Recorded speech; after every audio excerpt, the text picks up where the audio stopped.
A gente pode iniciar ou querem esperar mais um pedacinho?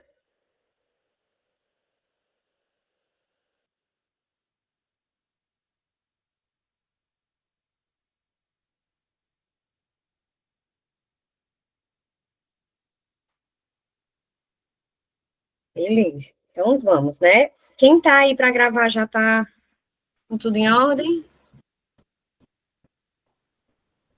Beleza. Pois então vamos lá. Vou compartilhar aqui a tela.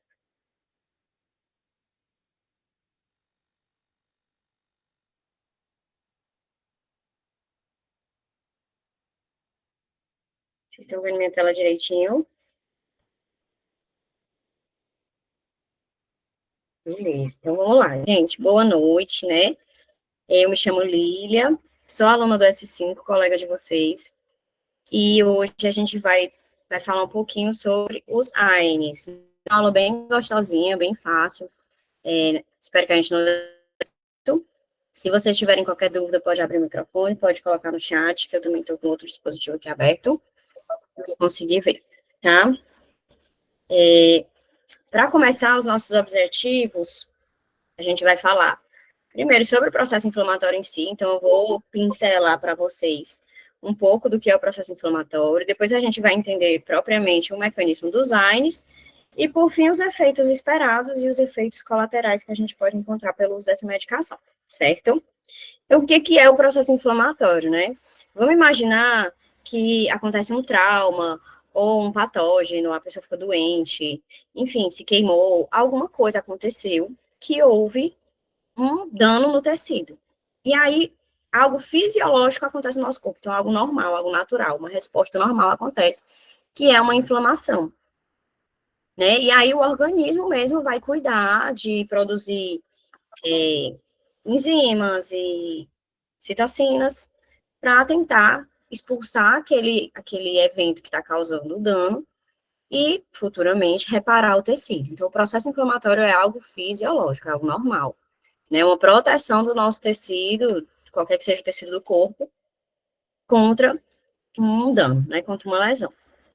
E aí a gente começa a ver, isso aqui vai acompanhar vocês o curso inteiro, é algo que a gente começa com os conceitos agora, de repente vocês já devem estar, assim, até no segundo momento de ver isso, mas isso vai ficar para sempre se repetindo. Então, esses conceitos que vocês vão ver hoje vai seguir para a vida acadêmica da gente inteira, certo?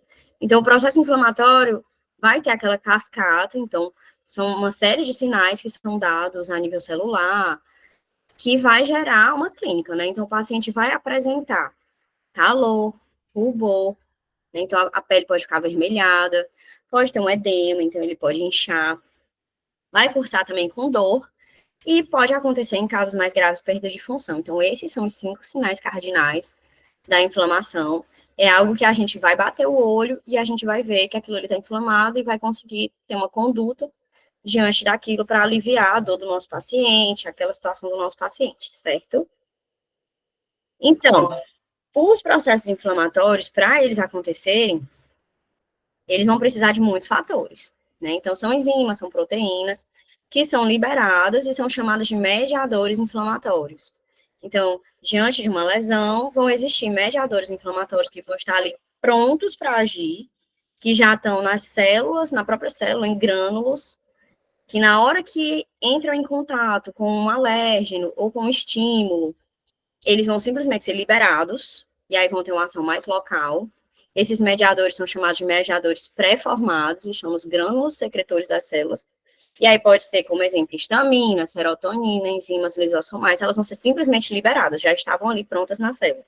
Outro tipo de mediador inflamatório são os que são recém-sintetizados, então eles não estavam prontos. Acontece uma lesão e eles vão ser produzidos pelo nosso corpo, diante de como se fosse assim, em resposta a um estímulo, né? Ao estímulo da inflamação. Então, vão ser as prostaglandinas, os leucotrienos, citocinas, óxido nítrico. São exemplos, certo? De mediadores recém-sintetizados. Esses dois aqui, então, os pré-formados e os recém-sintetizados, são mais a nível celular. Já esse aqui, mediador plasmático, são questões de sistema de coagulação, sistemas de cininas e proteínas de fase aguda, PCR. Então, o que acontece às vezes? Aí um paciente chega no pronto-atendimento reclamando que está febre, com dor, com alguma situação assim, com o joelho inchado, vermelho, com muita dor, quente, e não está conseguindo dobrar o joelho direito. Então, ele tem ali sinais de inflamação.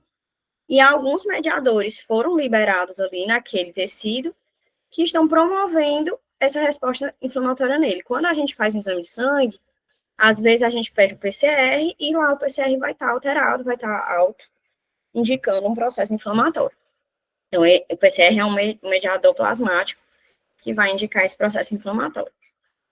E aí, quando a gente fala, então, isso, o paciente está com essa queixa, o que a gente pode fazer? A gente pode ter em mãos drogas anti-inflamatórias.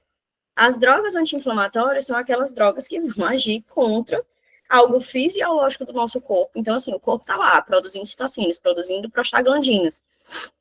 E a gente precisa usar uma droga para diminuir aquela situação, porque às vezes é desconfortável, é uma dor de garganta, é uma coisa que a gente precisa meio que controlar para evitar que ela fique grande demais e produza ainda mais prejuízo. Então, é uma resposta nossa que é capaz de produzir muitos prejuízos. E aí, as drogas inflamatórias podem ser os AINES, que são as drogas não hormonais, não esteroidais, então, anti-inflamatórios não esteroidais, e os corticoides, que já são drogas anti-inflamatórias também, mas que simulam um hormônio que nós temos no nosso corpo, que é o cortisol. Então, existem essas duas drogas anti-inflamatórias. A parte dos corticoides, a Carol vai falar com vocês logo mais, e eu vou me deter a falar dos AINES, certo? Mas ainda falando em anti-inflamatórios como um todo, né, sem distinguir se AINE ou se corticoide. Para que a gente usa? Por que é relevante usar isso? Como a gente já falou, são medicamentos que são muito utilizados na prática clínica. Então, é muito comum a gente precisar disso, com certeza todos nós já tomamos e vamos prescrever para os nossos pacientes no futuro. Então, eles são utilizados para dor, então, para analgesia de dor, normalmente uma dor leve a moderada, e se a gente tem um paciente com uma dor maior, uma dor mais importante, a gente vai talvez fazer uso de um outro medicamento que não um anti-inflamatório, certo? Pode ser também diante de uma inflamação aguda intensa, de doenças autoimunes, que aqui entra mais, né, mais comumente, vamos dizer, os corticoides. Quando a gente tem um exudato purulento, então, se tem uma ferida, sei lá, uma questão que está saindo um pus, um exudato, que as próprias células estão ali liberando, algo purulento pode ser um sinal de que o corpo não está conseguindo controlar aquela inflamação naquele tecido. Então, para evitar também maior dano, maior prejuízo, a gente faz uso da medicação. Ou reações de hipersensibilidade, que são reações que o corpo, vocês já, acho que vocês viram isso, né, em imuno, sensação que o corpo vai responder a agentes externos, e aí a gente pode usar esses remédios para barrar essa resposta, certo? Isso aqui, gente, esses termos parecem ser muito difíceis quando a gente escuta a primeira vez, mas como eu mencionei para vocês, vocês vão estar sempre ouvindo. Então, essa cadeia aqui de inflamação é algo que vai parecer complicado, esses nomes esquisitíssimos, mas que eles vão se repetir tanto na nossa vida acadêmica que vai acabar ficando, vai ficar muito natural. Então, o que acontece aqui? Para que a gente tenha esses mediadores que a gente comentou lá atrás, leucotrienos, tromboxanos, prostaglandinas e prostaciclinas, que são os mediadores inflamatórios que vão gerar inflamação diante de um dano do tecido, a gente precisa partir dos fosfolipídios. Então, os fosfolipídios vão sofrer a ação de uma enzima, que é a fosfolipase A2, e vai dar como resultado o ácido araquidônico. O ácido araquidônico, ele é o principal precursor dos mediadores inflamatórios, certo? Que tem a origem desse fosfolipídio aqui da membrana da célula. Então, acontece uma lesão na célula. A célula se rompe. E aí vai dar cascata a tudo isso. Então, ela vai sofrer a ação dessa enzima, se transformar em ácido araquidônico, e o ácido araquidônico pode seguir duas vias. As vias da lipoxigenase, que é outra enzima, e vai gerar os leucotrienos, e a via da ciclooxigenase, ou COX, que vai gerar esses mediadores aqui, tromboxanos, prostaglandinas e prostaciclinas. O ácido araquidônico é o precursor, tem duas vias que ele pode seguir, via da lipoxigenase e via da ciclooxigenase. Os AINES vão atuar na via da ciclooxigenase. Então, eles vão evitar esses mediadores inflamatórios aqui, certo? Os corticoides, a Carol vai falar, eles vão atuar mais em cima aqui na cadeia e vão barrar tudo. Mas os AINES não, os AINES têm uma ação aqui na via da ciclooxigenase. Então, o que é que são os AINES? A gente passou por essa primeira parte de inflamação, de entender o que era, de revisar, porque na verdade vocês já sabiam. E aí a gente vem para os AINES mesmo. O que que os AINES fazem? Eles fazem uma inibição reversível das enzimas ciclooxigenases. Então, eles se ligam nessa aqui, nessa COX-1 e COX-2, reversivelmente, e aí eles evitam a formação daqueles mediadores que são chamados prostanoides, que é a prostaglandinas, prostaciclinas e tromboxanos. A única exceção a isso é a aspirina, que ela vai se ligar de uma forma irreversível. A gente precisa ter isso em mente. Os AINES se ligam, o mecanismo de ação do AINE é uma ligação, uma inibição reversível na COX. Mas a aspirina, ela se liga de forma irreversível. Ela tem uma ligação covalente. E aí elas podem ser utilizados nesse processo inflamatório agudo e crônico, e eles vão ter benefícios porque eles não são opioides. Então, o que acontece? Ele diminui o uso de opioides pelos pacientes. O paciente tem dor, uma dor leve a moderada, ele vai tomar um AINE, que vai se ligar ali reversivelmente, ou seja, temporariamente na COX. Durante o tempo que ele está fazendo efeito, ele vai evitar os mediadores inflamatórios, vai evitar que a inflamação se progrida, né, vamos dizer assim, e aí não precisa usar um opioide, que a gente sabe que é um medicamento que tem muitos efeitos colaterais, pode viciar e tudo. Então, falando um pouquinho sobre as COX, né, vocês viram lá naquele quadrinho, que se o ácido araquidônico segue a via da ciclooxigenase da COX, é a COX-1 e a COX-2. A COX-1, ela é dita como uma enzima constitutiva, é como se ela já existisse nas células, nos tecidos, e ela está ligada à homeostase. Então, a gente pode dizer que a COX-1 está presente no estômago, nos rins, nas plaquetas, no útero, no sistema nervoso central, ela está distribuída no corpo inteiro, e ela está ligada à homeostase. O que é a homeostase? É o funcionar normal do nosso corpo. Então, é uma enzima que existe e está ligada a funcionamento normal. Isso é a COX-1. Né? A COX-2 disse que é uma enzima induzida. Então, é como se precisasse de um estímulo para ser produzida. Né? Onde é que ela está presente? Ela está presente em macrófagos, em linfócitos, em polimorfonucleares, também no endotélio vascular, e ela vai ser, como o nome já diz que é induzida, levada a ser produzida pela resposta inflamatória. Existem outras COX, existe a COX-3, a COX-4, mas ainda não tem muito estudo. Assim, os estudos estão acontecendo. E a nível de fisiofarmaco, do que a gente precisa saber agora, a gente vai se limitar a COX-1 e COX-2, certo? Então, agora falando especificamente dos AINES, lá para trás a gente viu para que a gente usava os fármacos anti-inflamatórios. Agora, do AINE especificamente, eles vão servir como anti-inflamatórios, obviamente, como o nome já diz, como analgésico, ou seja, no controle de dor, e como antipirético, no controle de febre, principalmente. Então, são essas três ações principais dos AINES: anti-inflamatório, analgésico e antipirético. Ele vai atuar lá no hipotálamo e vai como se fosse colocar o termostato no normal. Ele vai baixar a temperatura de um paciente que tem febre. Como é que ele vai fazer isso? Ele vai dissipar o calor, porque ele vai promover uma vasodilatação periférica, vai promover uma sudorese, e aí ele tem esse efeito. Só que é importante a gente saber que ele não vai ter efeito sobre a temperatura normal do corpo do organismo. Então, se uma pessoa está bem, não está com febre, toma um AINE, a temperatura dela não vai baixar. Ela não vai lá no hipotálamo e baixa a temperatura, não é isso. Ele age em prostaglandinas, evitando aquelas prostaglandinas. Mas se a prostaglandina não tiver viva, vamos dizer assim, se não existir prostaglandina, ele não vai atuar diminuindo a temperatura normal do nosso corpo. Então, se uma pessoa está em exercício, estou em exercício e meu corpo está quente, se eu tomar um anti-inflamatório, eu não vou ter ação antipirética, porque eu não tenho circulando no meu corpo mediador inflamatório, eu só estou com o corpo quente porque eu estou produzindo aquele exercício. A gente tem que saber que a ação do AINE é sobre a COX, sobre o mediador inflamatório.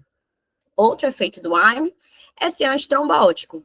Então, ele também atua como antiagregante plaquetário. Então, ele vai evitar que as plaquetas se agreguem e formem um trombo, né? Esse é o principal efeito da aspirina, que a gente já viu lá atrás, que é o único AINE que se liga de forma irreversível à COX. Até aqui, tá tudo bem? Vocês estão com alguma dúvida? Pode perguntar, abre o microfone, falar no chat, qualquer coisa. Lília, tu pode só, por favor, repetir o COX-2? Posso demais. Bora lá. Tu entendeu que os AINES vão atuar nessa via aqui do ácido araquidônico em cima da via da ciclooxigenase, né? Então, eles vão inibir reversivelmente a COX-1 ou a COX-2. A COX-1, ela é dita como uma enzima constitutiva, então ela já está lá na célula, no estômago, rins, plaquetas, está ligada à homeostase, e a COX-2 é uma enzima que ela precisa ser produzida por uma resposta inflamatória. Então, o anti-inflamatório, ele vai inibir a COX-2 quando estiver diante de uma inflamação. E aí ela vai estar presente em macrófagos, linfócitos, polimorfonucleares e endotélio vascular. A gente vai ver um pouquinho mais para frente o quê? Que um AINE que bloqueia a COX-1 vai impedir, né, entre aspas, a homeostase do estômago, por exemplo. Então, o estômago normal, ele produz um muco que protege ali o estômago, que evita corroer, evita uma úlcera, evita uma coisa. Quando a gente está diante de uma inflamação e a gente toma um anti-inflamatório que inibe COX-1, a gente, claro, vai estar visando, vamos dizer assim, o nosso alvo é a inflamação. Mas como efeito colateral, como essa enzima, ela está no corpo inteiro, a gente vai acabar pegando outros tecidos, vai acabar causando, vamos dizer assim, outros efeitos que não só o esperado de melhorar a inflamação. Então, lá no estômago, a gente vai evitar o muco, que protege. Aí, o que a gente pode causar? Um desconforto, uma dispepsia, o paciente tem uma dor epigástrica, quando ele toma um AINE que inibe a COX-1. Então, a gente tem que saber, assim, isso aqui é o efeito dele, vamos dizer assim, fisiológico da COX.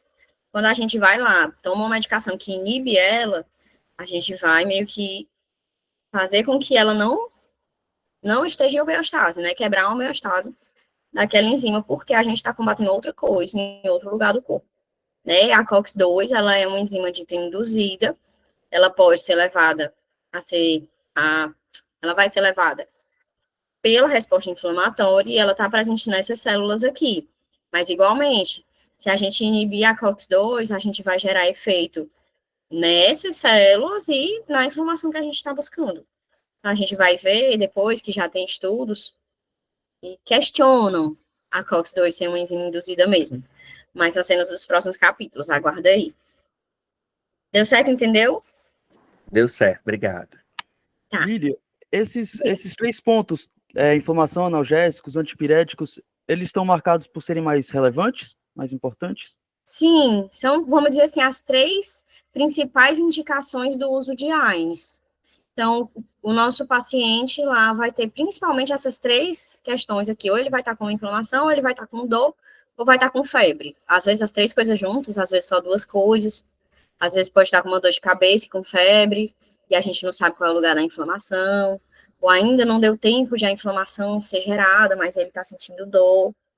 E aí a gente vai e usa um AINE. Essas são as 3 principais indicações de uso de anti-inflamatório não esteroidais. Às vezes tu mandou nas costas, aí vai lá e toma um AINE, entendeu?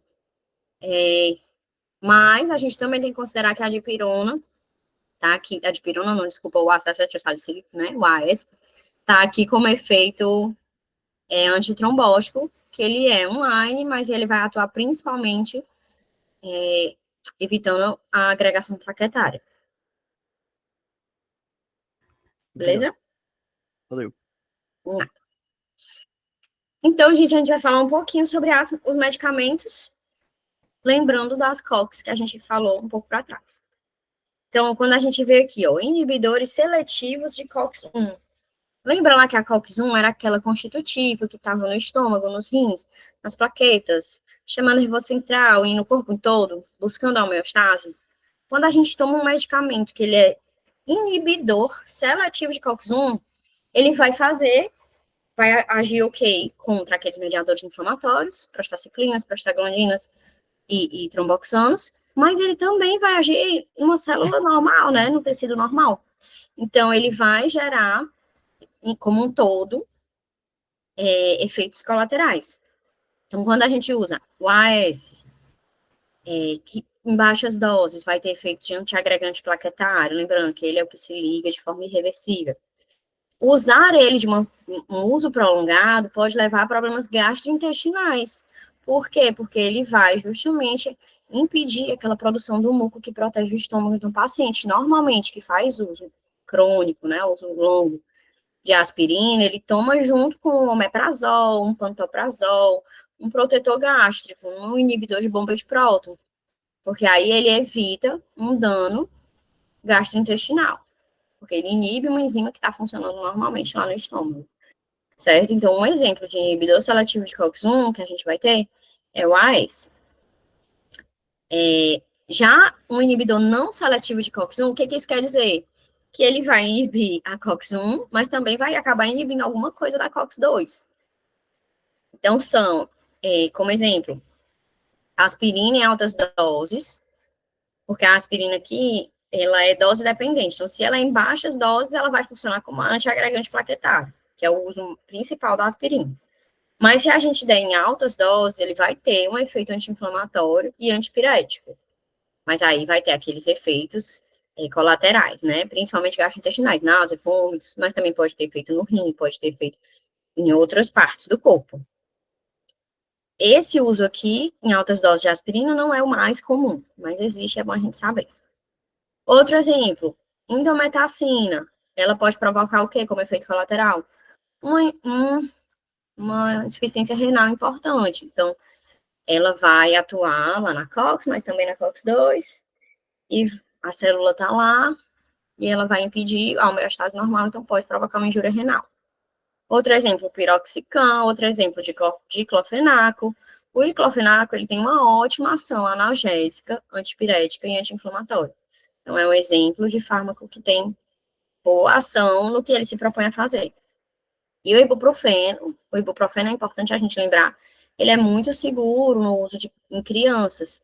Então, a pediatria, quando vai indicar um anti-inflamatório para as mães, né, para cuidar das questões dos filhos, das febres das crianças, indica normalmente o ibuprofeno. Inibidores seletivos da COX-2. Tem um professor que eu acho que vocês já tiveram aula com ele, que é um anestésio, Dr. Manuel Cláudio. Ele chama isso aqui como se fossem inibidores, alguma coisa seletivos de COX-2. Algo seletivos de COX-2. Porque eles estão ali na COX-2, mas eles acabam que tem algum efeitozinho, um pezinho lá na COX-1 também. É o meloxicam, o etodolaco, nimesulida e salicilato. Isso aqui, basta vocês pensarem como um exemplo de inibidores seletivos de COX-2, tá? E temos também os inibidores altamente seletivos de COX-2. Então, aqueles lá, meloxicam, etodolaco, nimesulida e salicilato, são os algo seletivos de COX-2. E tem os altamente seletivos de COX-2. Os altamente seletivos são os que terminam com coxib.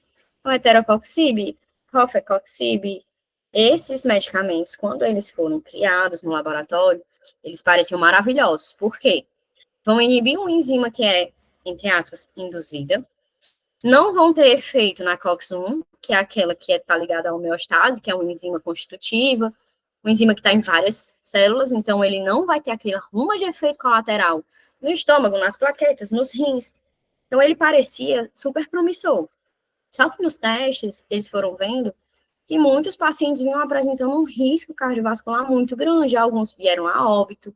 Então, o que parecia, assim, algo muito maravilhoso, levantou a hipótese de, epa, peraí, os altamente seletivos de COX-2 estão gerando efeitos cardiovasculares e renais nos pacientes. Então, eles pensaram, será que a COX-2 também também é constitutiva? Será que ela não depende totalmente de uma inflamação? Então, aqui surgiu essa dúvida. COX-2 também é constitutiva?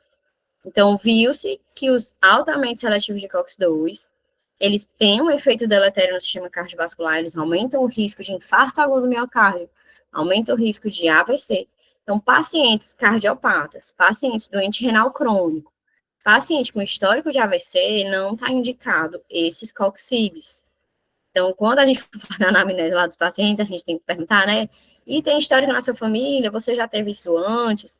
Um paciente que teve isso aqui, não está indicado esses medicamentos. A gente vai ter que ir atrás de outros AINES para tratar.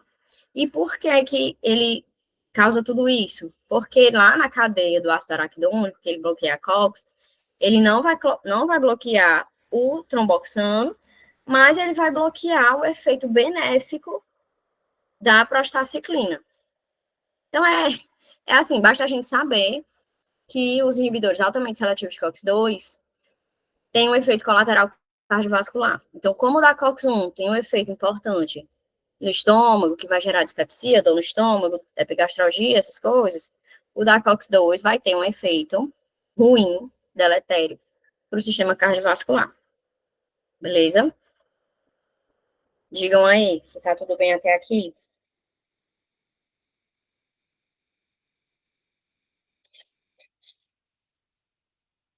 Então, simbora, gente. O que a gente pode falar sobre efeito adverso, então? Durante toda a aulinha, a gente já veio falando que eles podem causar como efeito adverso. Então, o que a gente viu? Que ela vai, os inibidores de COX-1, vão inibir a produção de protetor da mucosa gástrica, expõe a mucosa ao ácido, e pode levar a úlcera péptica. Ele também pode inibir a agregação plaquetária. Então, o que é que inibir a agregação plaquetária pode causar? Pode causar sangramento. Então, um paciente que está num quadro hemorrágico, a gente não pode dar aspirina, né? Porque aí ele vai inibir a agregação plaquetária e pode piorar o sangramento do paciente. Lá no útero, ele pode diminuir as contrações uterinas, pode prorrogar o trabalho de parto. Então, isso aqui pode ser, dependendo da clínica, que você queira prorrogar o trabalho de parto. Às vezes, não é interessante que aquela gestante entre naquele momento em trabalho de parto. Aí você pode utilizar aquilo como uma forma de tentar prorrogar. Mas tem que ter cuidado, né? Isso tem que ser muito bem avaliado, para ver a saúde do bebê. Então, é sabido que os anti-inflamatórios não esteroidais, eles podem diminuir as contrações uterinas, prorrogar o trabalho de parto. Lá nas inibidoras de COX-2 que a gente acabou de ver, o que ele pode ter como efeito adverso? Efeito deletério cardiovascular. Então, ele pode gerar um infarto agudo do miocárdio, um AVC, questões tromboembólicas. E no rim, também, ele pode causar uma retenção de só de água, pode causar uma hipertensão. Então, normalmente, paciente doente renal crônico não usa anti-inflamatório, o AINE, né? Porque dizem que fecha o rim. Ele vai promover uma vasoconstrição importante e acaba causando prejuízos muito, muito grandes. Então, é quase como proscrito para paciente renal da anti-inflamatório. Desta forma, quando que a gente deve evitar o uso de AINE? A gente já viu lá para que a gente usa, né? A gente usa para analgesia de dor, para febre, para inflamação, para evento antitrombótico, principalmente, né? Mas para que a gente não usa? Como que a gente tem que evitar? Então, quando o paciente tem suspeita de dengue, então, o dengue tem aquele quadro das plaquetas, tem um quadro que a gente tem que ter cuidado com sangramento, o paciente pode ter sangramento de gengiva, sangramento no nariz. Então, pelo o efeito antitrombótico, a gente evita usar AINE. Também quando tem úlcera péptica ativa, né, mesma coisa, a gente vai inibir um enzima, vai piorar a úlcera daquele paciente, pode gerar um sangramento, um quadro mais importante. Estados hemorrágicos, então, a própria gestação, né, é um estado hemorrágico, não é indicado o uso de AINES. A Alana falou muito na aula dela sobre asma também, então ela explicou que a asma é um processo inflamatório, né, um processo inflamatório nos brônquios e bronquíolos. Então, a gente não usa AINE, né, indicado usar corticoide em asma, certo? Então, evitar AINE em asma, porque piora o quadro de broncoconstrição do paciente. E quando tem história familiar também de alergias, então angioedema, anafilaxia, nessas situações é proscrito o uso de AINES, certo? Ficou alguma dúvida até aqui, gente?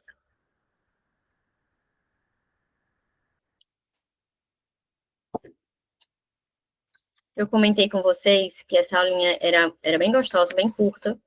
Assim, é algo simples, a gente precisa entender mecanismos de ação que vai lá inibir a COX, que vai inibir os mediadores inflamatórios e os efeitos colaterais deles, principalmente é isso. E agora a gente vai praticar. Então, eu peguei as questões que eu achei desse tema. Eu vou ler aqui só para unificar o tempo de leitura, mas eu vou dar um tempinho para vocês responderem. E aí eu peço, por favor, que vocês respondam no chat para a gente tentar seguir juntos. Certo? Em pacientes com história de doença péptica que necessitem de uso continuado de um AINE para alívio de uma dor, como naqueles com artrite reumatoide, escolha a melhor alternativa terapêutica. Então, o paciente tem uma dor crônica, que é a artrite reumatoide, ele precisa de um uso continuado de um AINE para melhorar a dor. Mas ele também tem uma doença péptica. Então, o que a gente vai escolher dar para ele? A. Deve-se considerar a utilização de um coxib devido à sua ação direta sobre COX-1.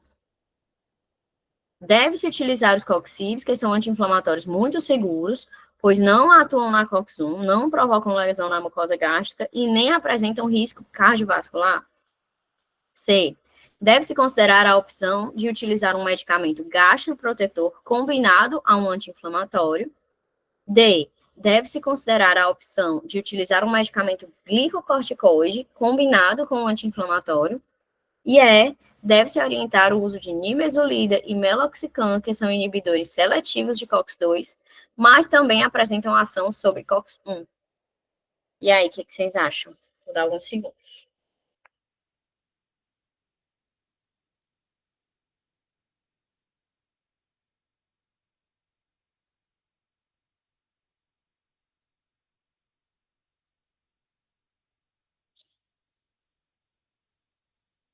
Beleza? Algumas pessoas já responderam. E é isso mesmo, gente. É o item C. Então, a pessoa tem uma doença péptica, mas precisa de um anti-inflamatório para dor. A gente vai dar um anti-inflamatório e vai dar um gastroprotetor, um omeprazol, um pantoprazol, certo? Os prazóis, né? Os inibidores de bomba de próton, para que ele não tenha mais problemas. Vamos de um por um, ó.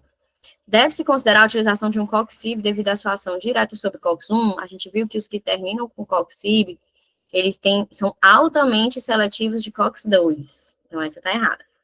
Deve-se utilizar os coxibs, que são anti-inflamatórios muito seguros, não atuam na COX-1, certo? Não provocam lesão na mucosa gástrica, certo? Nem apresentam risco cardiovascular. A gente viu que os altamente seletivos de COX-2 têm um alto risco cardiovascular, que inclusive as pessoas estavam morrendo por estar tomando uma medicação que estavam achando que era super segura. Então, infarto maior, ou chance maior de ter infarto, de ter AVC, de ter evento trombótico. A C é a certa, que a gente já comentou, e a D, deve-se considerar a glicocorticoide, a gente nem falou sobre isso aqui, não é uma opção aqui nesse momento, porque não precisa bloquear toda aquela via, basta bloquear aqueles mediadores, certo? Sem falar que os glicocorticoides vão ter outros efeitos colaterais tantos, que a Carol vai falar depois para vocês. E o item E deve-se orientar o uso de nimesulida e meloxicam, que são inibidores seletivos de COX-2, mas também a apresentação sobre COX-1. Então, se eu estou tentando evitar um problema estomacal nele, né, piorar a doença péptica dele, por que eu vou dar um anti-inflamatório que tem ação sobre COX-1? Né? Não faz muito sentido. Eu tenho que evitar o que tem a ver com COX-1, certo? Que inibe a COX-1. Próxima questão. A contraindicação relacionada ao uso de AS, ácido acetil salicílico, em pacientes infectados com o vírus da dengue, está relacionada à inibição. Essa questão aqui eu vi umas 2 ou 3 vezes em provas repetidas, certo? A inibição reversível da formação de prostaglandinas plaquetárias. Então, o AS, ele vai inibir reversivelmente. B, reversível da COX-2. C, irreversível na formação de tromboxano plaquetário. D, da COX-1, responsável pela síntese de leucotrienos. Irreversível da lipooxigenase. Vou dar um tempinho aqui para vocês responderem.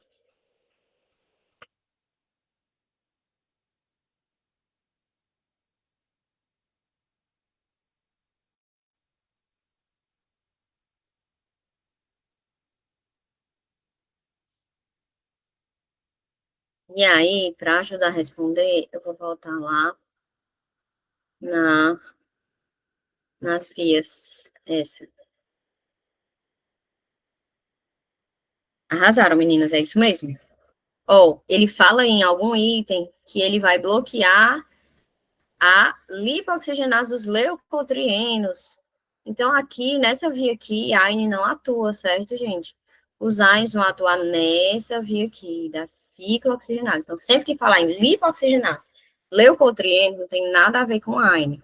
O que tem a ver com AINE é COX, que é ciclooxigenase, e tromboxano, prostaglandina e prostaciclina.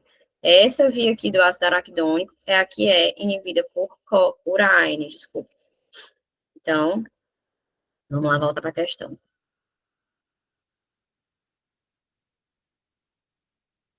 Essa do AS, e é o item C mesmo, as meninas acertaram. Então, ela vai, o AS é o que se liga de forma irreversível, os outros AINES se ligam de forma reversível ao COX. Então, aqui vai ser irreversível na formação de tromboxano. Não tem nada a ver com leucotrienos, não tem nada a ver com lipoxigenase. Vai ter a ver com ciclooxigenase, certo? Pode só falar, por favor, uma coisa de novo? Ela é a única que é irreversível? Isso, o AS, porque o mecanismo de ação dos AINES, eles se ligam reversivelmente às ciclooxigenases. Ou é uma inibição reversível da enzima ciclooxigenase. E aí ela vai diminuir a síntese desses prostanoides aqui. Eles vai se ligar reversivelmente, com exceção da aspirina, que é o AS, que é o ácido acetilsalicílico. Obrigado. Então, a aspirina é a única exceção, que ela vai se ligar de forma irreversível. Então, a aspirina, ela se liga lá na plaqueta, né? Ela inibe a agregação plaquetária e ela se liga de uma forma que ela vai ficar ligada naquela plaqueta até a plaqueta morrer. Então, a plaqueta tem como se fosse uma vida, assim, de 120 dias, se não me engano. Pelos 120 dias, se o paciente estiver tomando um AS, ele vai estar impedindo a agregação plaquetária daquela plaqueta. Então, por isso que, às vezes, quando a gente vai fazer um procedimento, sei lá, cirúrgico, e o paciente toma essa, a gente tem que dar um tempinho para o corpo dele, ele para de tomar o remédio, né, a gente fica acompanhando, para que o corpo dele volte a ter plaquetas que consigam se agregar para evitar um sangramento, uma coisa assim.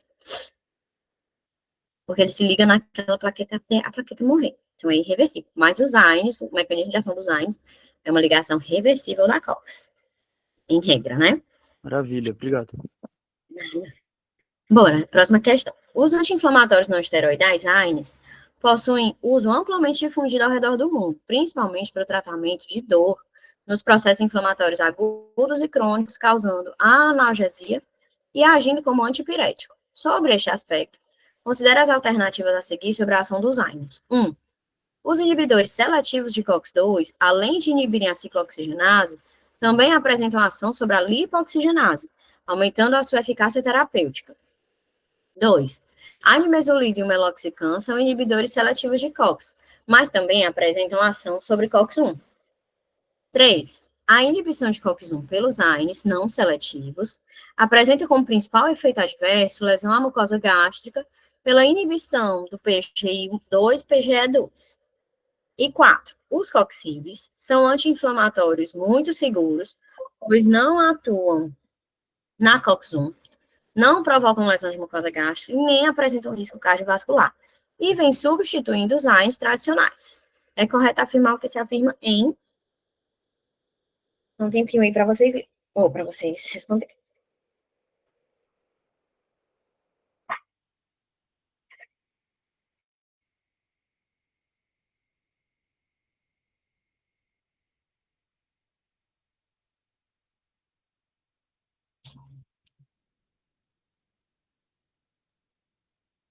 Isso mesmo, Marieta. É isso mesmo. Vamos lá, veio um por um. O item A, certo? Estão certas em 2 e em 3. Por que o item 1 está errado? Os inibidores seletivos de COX-2, além de inibirem a ciclooxigenase, também apresentam ação sobre a lipoxigenase, aumentando sua eficácia terapêutica. A gente viu agorinha lá naquela, deixa eu voltar lá, naquela via grandona do ácido araquidônico, Via da lipoxigenase nada tem a ver com AINE. O que tem a ver com AINE é via da ciclooxigenase. Então, o AINE só vai atuar aqui. Toda vida que falar em lipoxigenase, falar em leucotrieno, não tem nada a ver com AINE, tá, gente? Então, é o que essa questão aqui fala. Ela diz que eles vão se ligar. Além de COX-2, também vão inibir a ação de lipoxigenase. Então, não tem nada a ver. A AINE não tem nada a ver com lipoxigenase. O AINE vai inibir a COX. A via do ácido araquidônico está ligada na COX. 2, que tá certo. A nimesulida e meloxicam são inibidores seletivos de COX-2, que o doutor Manuel Cláudio diz algo seletivos de COX-2, mas também apresenta ação sobre COX-1. Exatamente por isso, porque ele é algo seletivo de COX-2. É como se ele ainda atuasse também em COX-1. A inibição de COX-1 pelos AINEs não seletivos apresenta como principal efeito adverso lesão de mucosa gástrica pela inibição dessas prostaglandinas aqui. Tá certo. Então, ele é não seletivo, mas ele vai lá atuando a COX-1, né? E a gente sabe que a COX-1 é constitutiva, está em todos os tecidos, está no estômago, impede a homeostase, impede o muco que protege o suco gástrico. E a 4. Os coxibes são anti-inflamatórios muito seguros, pois não atuam em COX-1, certo? Não provocam lesão de mucosa gástrica, certo? Mas tem risco cardiovascular. Então, lembrar aqui que eles não são tão seguros assim, porque eles apresentam esse risco cardiovascular importante, certo? Não só tão certos mesmo 2 e 3. Próxima questão, tá acabando. Apesar da detecção de graves eventos cardiovasculares com o uso dos anti-inflamatórios não esteroidais, conhecidos por coxibes, como o fármaco Celebra, que é o Celecoxib, estes ainda são medicamentos substitutos para os efeitos analgésicos, antipiréticos e anti-inflamatórios de outros AINEs, como o Feldene, que é o piroxicam, nos pacientes com problemas gástricos, nos quais o prolongamento do tempo de sangramento é desvantajoso. As vantagens das ações do Celebra, que é o Celecoxib, podem ser explicadas através do seu mecanismo de ação que envolve a inibição de... Então, ele quer saber o que é que os coxibes inibem. Qual é a COX que o coxib inibe? Tempo para vocês responderem.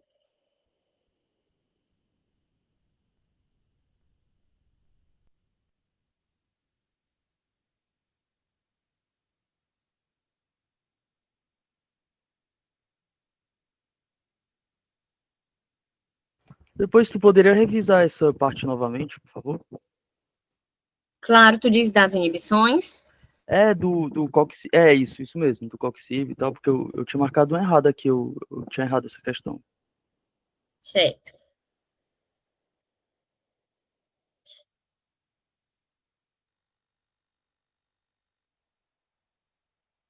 Aqui, então, a gente vai ver que o coxib, ele é o que inibe muito seletivamente a COX-2. Vamos voltar aqui.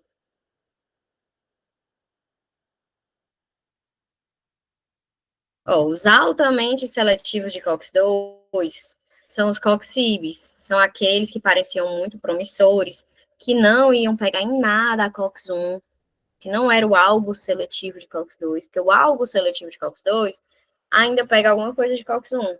Esses altamente seletivos de COX-2, eles eram aqueles que se achavam que fosse muito seguro, porque ele não ia ter os efeitos colaterais da inibição da COX-1. Mas os pacientes que foram tomando foram tendo eventos cardiovasculares, eventos tromboembólicos. Então, os pacientes que tinham alguma condição no coração ou no sistema cardiovascular não devem usar os oxibes, os altamente seletivos de COX-2, porque foi visto que o efeito colateral deles vai ser um efeito deletério ao sistema cardiovascular, ao renal. Então, vai causar um risco maior de infarto, um risco maior de AVC, um risco maior de doença renal crônica, certo? Ah, tá. Então os apenas seletivos, sem ser altamente seletivos, eles não causam aquelas intercorrências no sistema cardiovascular. Isso, Só os altamente seletivos. só os altamente seletivos, Tá bom. entendeu? O que a gente vai ligar mesmo, o start do efeito colateral cardiovascular, os altamente seletivos, que são os coxibes, que terminam com coxib. Os outros, algo seletivos de COX-2, eles vão ter os efeitos da inibição do COX-1, que são os efeitos gástricos e tudo, mas são, de certa forma, seguros e até utilizados. Né? Só os altamente seletivos, eles também, aqui, gente, a gente tem que ter cuidado, porque às vezes eu fico falando só em efeito colateral, mas para pacientes que não têm problema nenhum cardíaco, pacientes que não têm problema nenhum renal, a gente pode fazer uso desse medicamento, não é que o medicamento seja ruim, a gente só precisa lembrar que ele vai causar esses efeitos, então ele não é indicado para esse paciente, cardiopata, renal crônico, que já tem histórico de AVC, certo? Então, vamos voltar aqui para a questão que gerou um pouquinho de dúvida, né? Ó, ele começa falando sobre o Coxib, que ele tem a detecção de graves eventos cardiovasculares com o uso dele, mas que ainda assim ele é utilizado como antipirético, anti-inflamatório, em pacientes com problemas gástricos, porque às vezes o paciente só tem problema no estômago. E aí você quer evitar aqueles efeitos gástricos. Aí você pega e usa e faz uso de um inibidor altamente seletivo de COX-2, que é o caso dessa questão aqui, certo? É uma vantagem, ele traz a vantagem, né? As vantagens das ações do Celebra, que é o Celebra-COX, podem ser explicadas porque o mecanismo de ação dele é a inibição seletiva do COX-2. Mas se esse paciente aqui fosse um paciente que tivesse histórico de AVC, um paciente cardiopata, um paciente que já teve um infarto, aí a gente não pode usar o COX. Ele vai gerar um efeito deletério no sistema cardiovascular. Eu acho que essa é a última, não tenho certeza. Mas vamos lá. Os chamados anti-inflamatórios não esteroidais, ou AINES, são considerados campeões de venda no quesito automedicação. A situação se agrava quando o usuário é uma criança. Com o devido rigor, órgãos como o FDA e a Agência Nacional de Vigilância Sanitária, Anvisa, indicam a restrição do uso de alguns AINES em crianças. Qual dos fármacos é recomendado pela Anvisa para o uso com maior segurança em crianças? Aí as opções de nimesulida, ibuprofeno, diclofenaco, indometacina e meloxicam.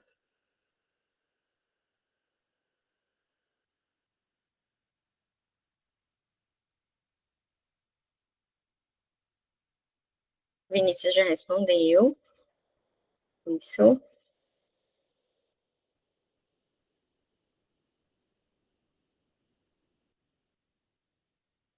E é isso mesmo, gente. O ibuprofeno, então, ele é aquele que vai ser seguro para usar em crianças. E quem tem irmão mais novo, quem tem filho, sabe, né? Que a gente dá acho que o nome dele é alívio. É o ibuprofeno, que é seguro para criança. Então, foi isso. Essas aqui foram as referências que eu utilizei para a aula. Se vocês tiverem qualquer dúvida, claro, podem falar agora, abrir o microfone, mas também está aqui meu telefone, meu WhatsApp, meu e-mail. Se precisarem de qualquer coisa, estou às ordens.